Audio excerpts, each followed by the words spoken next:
Running करने से पहले मैं आपको बता देता हूं, रनिंग के टिप्स में सबसे पहले बात करने वाली है कि रनिंग से पहले आपको वार्म अप और स्ट्रेचिंग जरूर करना चाहिए। अब वार्म अप क्या होता है? तो वार्म अप होता है फ्रेंड, जैसे आप रनिंग करते हैं या कोई भी एक्सरसाइज करते हैं तो उससे पहले आपका शरीर थोड़ा बहुत गर्म होना चाहिए। ठीक है फ्रेंड्स, तो वो किस प्रकार कौन सी एक्सरसाइज से होगा तो मैं आपको बता रहा हूं। तो यहां पर आपको सबसे पहले क्या करना है, रनिंग और स्ट्रेचिंग के लिए आपको जो ये स्क्रीन के ऊपर जो ये यहां पर जो फोटोज दिखाई दे रही है, ये मेल और फीमेल दोनों के लिए। और इसमें आपको सबसे पहले देख सकते हैं ये आपकी मेल की एक्सरसाइज है, ये भी आप कर सकते हैं। ये हमारे को ट्रेनिंग में इसी प्रकार की एक्सरसाइज करवाए जाते थे। इसके साथ साथ जैसे आप जंप भी लगा सकते हैं, अपर जंप लगा सकते हैं। इसके साथ साथ जो बटरफ्लाई होता है उस प्रकार जंप आप लगा सकते हैं। इसके साथ साथ ये आपकी एक्सरसाइज है। ठीक है भाई, तो ये हो गई आपकी वार्म अप। अब इनको करना कितनी देर है? तो इनको लगभग आपको 5 से 7 मिनट आपको जैसे रनिंग करने से पहले इनको परफॉर्म करना है, मतलब इनको ट्राई करना है। ठीक है फ्रेंड्स, इसके बाद में कुछ और रनिंग में आपको एक्सरसाइज बता देता हूं। जैसे आपको स्ट्रेचिंग के लिए यहां पर आप देख सकते हैं इस प्रकार जो अपना जो पैर है उसको थोड़ा पीछे की तरफ खींचना है ताकि आपकी जो नसें हैं वो खुल सके। फ्रेंड्स, मैं आपको बता देता हूं, ये वार्म अप और स्ट्रेचिंग आपके लिए बहुत ज्यादा इंपॉर्टेंट रहती है, क्योंकि अगर आप बिना वार्म अप और स्ट्रेचिंग के आप दौड़ोगे ग्राउंड के अंदर तो इससे होगा कि आपके मांसपेशियों में जकड़न हो जाएगी और इसके साथ साथ आपका जैसे आपका पैरों के अंदर दर्द होना शुरू हो जाएगा या फिर कोई भी बॉडी पार्ट्स के अंदर दर्द होना शुरू हो जाएगा। वो लॉन्ग टाइम तक रह सकता है। अगर वो लॉन्ग टाइम तक रहेगा तो इससे आपको घाटा क्या होगा कि फ्रेंड, जैसे मान लीजिए आपका फिजिकल होगा तो फिजिकल में आप परफॉर्म नहीं कर पाओगे, दौड़ नहीं पाओगे। इससे क्या है, आप एसएससी जीडी में सिलेक्ट नहीं हो पाओगे। तो ये चीजें आपको ध्यान में रखना है। इंपॉर्टेंट चीज होती है वार्म अप और स्ट्रेचिंग। रनिंग से पहले आपको ये करना है। यहां पर आप देख सकते हैं रस्सी कूदना, तो ये मेल और फीमेल दोनों कर सकते हैं और ये गर्ल्स के लिए भी कुछ एक्सरसाइज है, ये इस प्रकार आप इनको ट्राई कर सकते हैं। ठीक है फ्रेंड्स, इसके बाद में मैं आपको बता देता हूं कि आपको सांस कैसे लेना है। अब यहां पर फ्रेंड्स सबसे ज्यादा इसके अंदर मिथ्या है कि बहुत सारे लोग कहते हैं कि मुंह से सांस लेना चाहिए, अब कुछ लोग कहते हैं नाक से सांस लेना चाहिए। तो फ्रेंड्स बहुत सारे कैंडिडेट का डाउट है कि सर रियल तरीका कौन सा है, किस तरीके से हम सांस ले, किस तरीके से छोड़े। तो फ्रेंड्स मैं आपको बता देता हूं। जैसे यहां पर आपको दो पिक आपको यहां पर दिखाई दे रही है। इस पिक के अंदर क्या है कि जो व्यक्ति है वो नाक से सांस ले रहा है। ठीक है फ्रेंड्स, यहां पर नाक से सांस ले रहा है और यहां पर नाक से ही छोड़ रहा है। ठीक है फ्रेंड्स, नाक से सांस ले रहा है, नाक से छोड़ रहा है। और इसके अंदर क्या है, ये मुंह से सांस ले रहा है और नाक से छोड़ रहा है। ठीक है फ्रेंड्स, अब आपको कैसे करना है? तो फ्रेंड्स मैं आपको बता देता हूं। जैसे आपकी 5 किलोमीटर की रनिंग होती है, इस 5 किलोमीटर की रनिंग के अंदर जैसे ही आप लगभग 3 से 4 किलोमीटर की रनिंग कर लेते हैं तो 3 से 4 किलोमीटर की रनिंग के दौरान आपको नाक से सांस लेना है और नाक से ही छोड़ना है। क्योंकि फ्रेंड्स अगर आप शुरू से ही अगर मुंह से सांस लेना शुरू कर दिए तो इससे होगा क्या, आप जल्दी ज्यादा थक जाओगे। ठीक है, जल्दी थक जाओगे और आप लंबा नहीं दौड़ पाओगे। तो ये चीज ध्यान में रखना है। अगर शुरू आपकी 5 किलोमीटर रनिंग है तो शुरू के 3 से 4 किलोमीटर आपको नाक से सांस लेना है और नाक से ही छोड़ना है। ठीक है फ्रेंड्स, अब यहां पर जैसे ही आपका 1 किलोमीटर या 2 किलोमीटर बचता है तो उसके अंदर आप कर सकते हैं, जैसे आपका मेरे को पता है पेट दर्द होने लगता है उस समय, तो उस समय आपको क्या करना है, आपको नाक से सांस लेना है और मुंह से छोड़ना है। ठीक है फ्रेंड्स, यानी नाक से सांस लेना है, मुंह से छोड़ना है। या फिर आप ऐसे भी कर सकते हो, जैसे लास्ट का 1 किलोमीटर रहता है तो उसके अंदर आप नाक से सांस लेना है और छोड़ना किसे, नाक से और मुंह से, दोनों से, इस प्रकार से। ठीक है फ्रेंड्स, तो ये तरीका होता है आपका रनिंग का, जो हमारे को उस्ताद लोग बताते थे वहां पर जब मेरी ट्रेनिंग हुई थी सीआईएसएफ की। तो उसमें बताते थे कि जो शुरू की रनिंग होती है 3 से 4 किलोमीटर की, उसमें आपको नाक से सांस लेना और नाक से ही छोड़ना है। और जैसे ही आपकी 1 से 2 किलोमीटर की रनिंग बच जाती है तो उसके अंदर आपको क्या करना है, नाक से सांस लेना है और नाक से और मुंह से दोनों से छोड़ना है। ठीक है फ्रेंड्स, ये तरीका होता है। और फ्रेंड्स हाथों को किस प्रकार के, तो हाथ है तो उनको अपनी जो मुट्ठी होती है उस प्रकार अपने जो अंगूठों को अंदर की तरफ दबा लेना है और इस प्रकार आपको दोनों हाथों को कर लेना है और आगे की तरफ झुक जाना है और जल्दी जल्दी अपने हाथों को निकालते रहना है। इससे क्या आप ज्यादा दौड़ पाओगे, लंबा दौड़ पाओगे।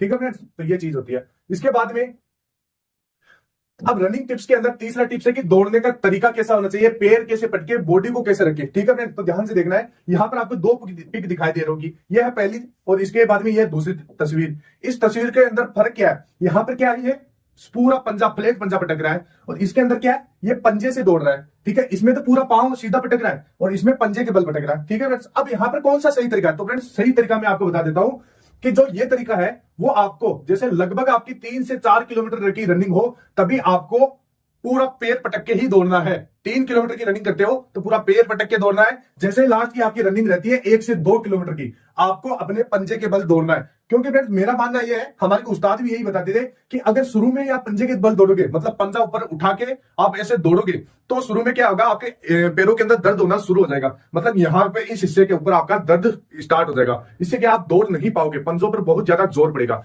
ठीक है फ्रेंड, तो शुरू के अंदर 3 से 4 किलोमीटर के अंदर आपको पूरा अपना पैर है जो एकदम प्लेट पटकना है। इसके बाद ही जैसे लास्ट का 1 से 1.5 किलोमीटर बचता है उसके अंदर आपको पंजे के बल दौड़ना है और लास्ट के अंदर अपना पूरा जोर लगा देना है, ताकत लगा देना है, स्प्रिंट मतलब पूरा सूट खींचना है, और वो सूट बहुत खतरनाक तरीके से खींचना है। मतलब आपको ये सोचना है लास्ट में दौड़ते समय कि ये मेरी अंतिम दौड़ है, इसके अलावा मेरी कोई दौड़ नहीं है। इस प्रकार अपने माइंड के अंदर सोचिए और पॉजिटिव होकर दौड़ना है, ठीक है फ्रेंड्स। इसके बाद में तीसरा रनिंग टिप्स है, जिसके अंदर मैं आपको बता देता हूं आपका जो शरीर का बॉडी का स्ट्रक्चर किस प्रकार होना चाहिए। अब यहां पर कुछ कंटेंट क्या होते हैं, पूरा ऐसा शरीर को सीधा रखते हैं और दौड़ते हैं। इससे क्या होगा फ्रेंड्स, मैं आपको बता देता हूं, एक इसके अंदर साइंटिफिक रीजन है कि अगर आप सीधा होकर दौड़ोगे तो यहां पर ज्यादा की ज्यादा आपका हवा का प्रेशर बढ़ेगा और आप इतना ज्यादा परफॉर्म नहीं कर पाओगे, लंबा नहीं दौड़ पाओगे। और अगर आप थोड़ा से आगे झुक के इस प्रकार आगे झुक के अगर दौड़ोगे तो आप हवा को ज्यादा चीरते हुए आगे बढ़ोगे। तो ये चीज आपको ध्यान में रखना है। जो ये तरीका है जो यहां पर आप देख रहे हैं, ये एकदम सही तरीका है। थोड़ा सा बॉडी को आगे झुका के आपको दौड़ना है, ठीक है फ्रेंड्स। इसके बाद में जूता कौन से ले, तो फ्रेंड्स यहां पर जो मैं आपको जूता दिखा रहा हूं, ये मेरे ट्रेनिंग में यही जूते में हम सभी जो जितने भी बटालियन के अंदर लोग थे, ये सभी यही जूते काम में लेते थे। तो ये जो शूज है यहाँ पर सेगा कंपनी का, कौन सी कंपनी का है, सेगा कंपनी का ये शूज है। तो ये बढ़िया आता है, कंफर्टेबल शूज आता है, लगभग 500 से 600 रुपए के अंदर ये आपको मार्केट के अंदर आसानी से अवेलेबल हो जाएगा। तो ये बहुत ही हल्का शूज है, कंफर्टेबल है और आराम से आप दौड़ सकते हैं। लगभग ये 11 से 12 साइज में भी आपको आसानी से अवेलेबल हो जाएगा, ठीक है फ्रेंड्स। तो इस शूज से आप पहन के आप दौड़ सकते हैं, तो ये बढ़िया है। इसके अलावा अगर आपको कोई भी बढ़िया लगे, जो जूता हल्का होना चाहिए और बढ़िया आपको मतलब ज्यादा टाइट भी नहीं होना चाहिए, इस प्रकार का जूता होना चाहिए, तो उससे आप दौड़ सकते हैं। इसके बाद में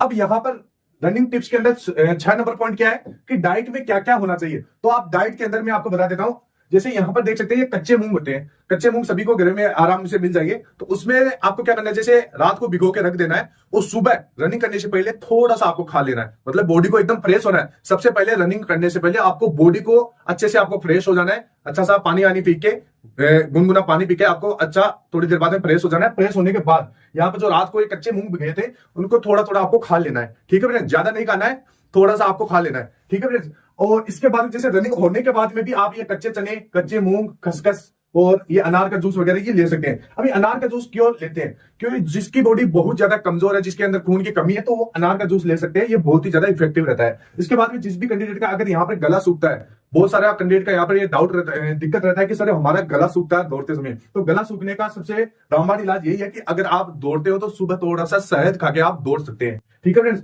और दौड़ने के बाद जैसे आपको थकावट होती है तो आप केला और अंडा खा सकते हैं। तो ये है कुछ डाइट जिससे आपको बहुत ज्यादा फायदा मिलने वाला है। ये ट्रेनिंग में यही डाइट हम यूज करते थे। अभी मैं आपको कुछ फोटोज है वो भी आपको दिखा दूंगा। तो यहाँ पर देख सकते हैं। और इसके बाद में इस प्रकार का सादा खाना आपको खाना है। ये हमारे ट्रेनिंग टाइम का खाना है जो हमारे को ट्रेनिंग में देते थे, ठीक है फ्रेंड्स। ये डाइट मेंटेन करने के लिए खाना दिया जाता था। इसके बाद में ग्राउंड में कैसे दौड़े, तो फ्रेंड्स ग्राउंड में आपका क्या होता है, जैसे आपका जो फिजिकल होता है उसमें 5 किलोमीटर की रनिंग होती है। अब यहाँ पर क्या होता है, कई बार ग्राउंड आपके इस प्रकार होते हैं कि आपको 2.5 किलोमीटर आगे जाना होता है और 2.5 किलोमीटर ही वापस यहाँ पर आना होता है, ठीक है फ्रेंड्स। तो 2.5 किलोमीटर आपको नॉर्मल स्पीड से दौड़ना है, ज्यादा शुरू के अंदर तेज नहीं दौड़ना है, क्योंकि फिजिकल जैसे ही होता है वहां पर क्या होता है, बहुत सारे बंदे तेजी से भागते हैं। ये गलती नहीं करना, आपको अपना स्पीड से दौड़ना है, अपना जो जैसे नॉर्मल स्पीड होता है उसी प्रकार से आपको दौड़ना है। इसके बाद वापस आते समय जैसे 2.5 किलोमीटर होता है, तो 2.5 किलोमीटर की आधी रनिंग करने के बाद आपको यहां से सूट खींचना शुरू कर देना है, मतलब एकदम स्प्रिंट दौड़ना शुरू कर देना है। क्योंकि लास्ट रनिंग होती है जो 2.5 किलोमीटर की बाद की, वो बहुत बढ़िया रनिंग होती है। उसमें क्या आप बहुत सारे कंटेंट को पीछे छोड़ के आगे निकल सकते हैं। तो ये है कि 2.5 किलोमीटर जाना है, 2.5 किलोमीटर आने के आधे, जैसे 2.5 किलोमीटर आप जाते हैं, इसके बाद में 2.5 किलोमीटर वापस आते हैं, तो वापस आने में आपकी जैसे ये आधी दौड़ होती है, तो इसके बाद में आपको सूट खींचना है, ठीक है फ्रेंड्स, आधी दौड़ करने के बाद में। तो ये आपका दौड़ने का तरीका होता है। अब यहाँ पर कई सेंटर्स में जैसे यहाँ पर 2.5 किलोमीटर भी हो सकती है, कुछ जैसे 1600 के भी हो सकते हैं, 1700 के भी हो सकते हैं, 2 राउंड, तो कुछ भी तरीका हो सकता है। लेकिन आपको अपना रनिंग बढ़िया रखना है। कोई भी ग्राउंड हो, किस प्रकार की भी रनिंग हो, आप कर लोगे, ठीक है फ्रेंड्स। सर फिजिकल कब से स्टार्ट होगा, तो फ्रेंड्स फिजिकल में आपको बता देता हूं 27 से 28 अगस्त के बाद ही आपका फिजिकल यहाँ पर शुरू होने की पूरी संभावना है। ये आपको घबराना नहीं है। इसके बाद में जैसे यहाँ पर मैं आपको दिखा देता हूँ किस प्रकार की डाइट आपको लेना चाहिए। तो ये डाइट है जिसमें केले हैं, जो आपके मूंग है, चने हैं और नॉर्मल रोटी है और यहाँ पे दूध है। तो ये आपका डाइट आपको डेली आपको लेना है, ठीक है फ्रेंड्स। इसके बाद में ये जैसे अनार है, जिनके शरीर में खून की कमी है, तो ये अनार वगैरह वो ले सकते हैं। इसके बाद में यहाँ पर आप देख सकते हैं, ये मेरी फोटो है, ये ट्रेनिंग टाइम की फोटो है मेरी। और वहां पर जब हमारे को दौड़ने के बाद यहाँ पर जो नाश्ता वगैरह देते थे, तो यहाँ पर आप देख सकते हैं ये एलईडी वगैरह वहां पर भी आपको मिल जाएगी। तो फ्रेंड नौकरी लगने के बाद बहुत ज्यादा मजे हैं। आप मेहनत कीजिए इसी दिन के लिए आपको ज्यादा से ज्यादा मेहनत करना है। और एसएससी-जीडी की जो दौड़ होती है वो नॉर्मल दौड़ होती है, बिल्कुल भी इतनी हार्ड दौड़ नहीं होती है। आपको आराम से दौड़ आप कर लोगे, लेकिन इसके लिए आपको प्रैक्टिस करना पड़ेगा। तो अभी से जिन भी कैंडिडेट को लग रहा है कि मेरा बढ़िया नंबर है तो रनिंग स्टार्ट कर दीजिए, क्योंकि धीरे धीरे आपको माहौल के अंदर सेट होना पड़ेगा। ऐसा नहीं है कि आप 10 दिन के अंदर 5 किलोमीटर दौड़ पाओगे, बिल्कुल भी नहीं दौड़ पाओगे। इसके लिए आपको रूटीन सेट करना पड़ेगा। तो फ्रेंड्स, जो भी टिप्स मैंने इस वीडियो के अंदर आपको बताई है, उन टिप्स को आपको अपनी डेली लाइफ के अंदर फॉलो करना है। तो फ्रेंड्स, फिर मिलते हैं नेक्स्ट वीडियो में। तब तक के लिए जय हिंद, जय भारत, वंदे मातरम।